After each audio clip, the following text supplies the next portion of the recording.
that does not belong to you. The mayor, I'm going to be at a press conference soon asking him not to lay off some other union workers because of budget cuts. And you holding on to almost $1 million of stolen money. You must give it back. Give it back. Give it back. Give it back. Give it back. Give it back. Give it back.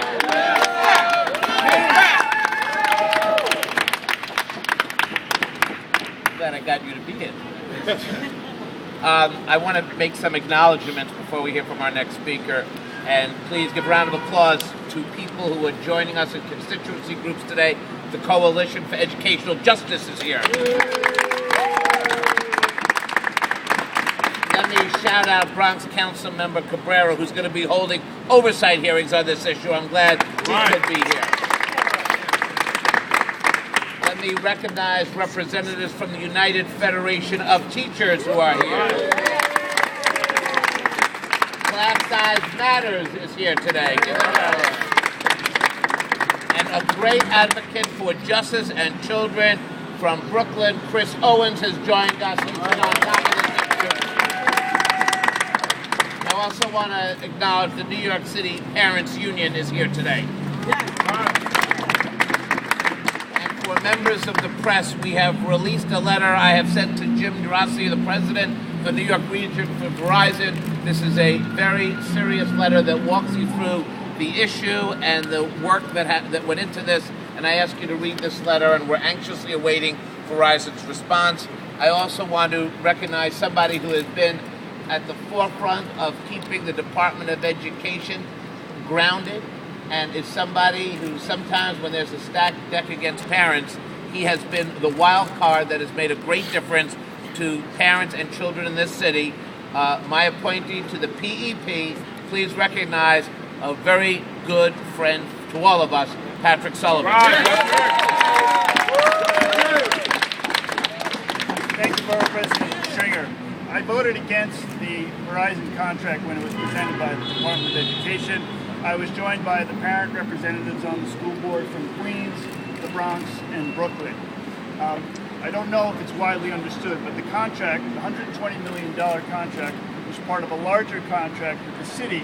The total amount of that city contract was only $175 million. So you can see that the city schools and the school children, the public school families, effectively subsidizing preferential rates for the entire city. And that's why the mayor's appointees are so focused on getting that contract approved, because it meant better rates for the rest of the city.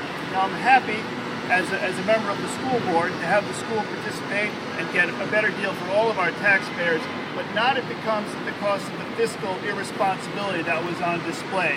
The mayor's representatives demanded that we approve the contract even while negotiations over return of the ill-gotten profits by Verizon were underway. That's just bad business. We should have had our funds returned and then signed a contract. That's the way business runs. We hear from the mayor all the time. We hear about running the schools like a business.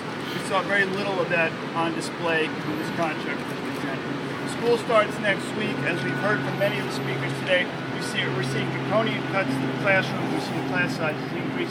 We want Verizon to show as a matter of good faith, return the funds that are in question and negotiate later so we can get the money back or hold on. Thank you. Thank you. All right. And last but certainly not least is somebody who has been the forefront of all of these issues for the entire length of his career. The fact that he's here today signals how broad this coalition is. I'm so glad batting cleanup for us today is none other than State Senator Tom Duane. Thank you very much, President Stringer, my colleagues in government, union leaders, and the rank and file membership of Verizon unions and the supportive unions and just people who care deeply about education.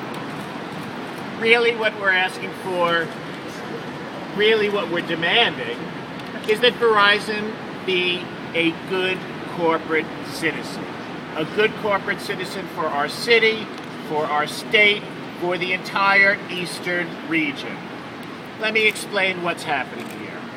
If I'm a little kid, which I was, and I go into a candy store, newspaper stand, and I buy one piece of gum, but I take two. Doesn't matter whether it's an accident, doesn't matter whether I did it intentionally. Doesn't matter if I have a guilty conscience. Doesn't matter if I get caught. I have to return that other package of gum. And that's what we are telling Verizon to do.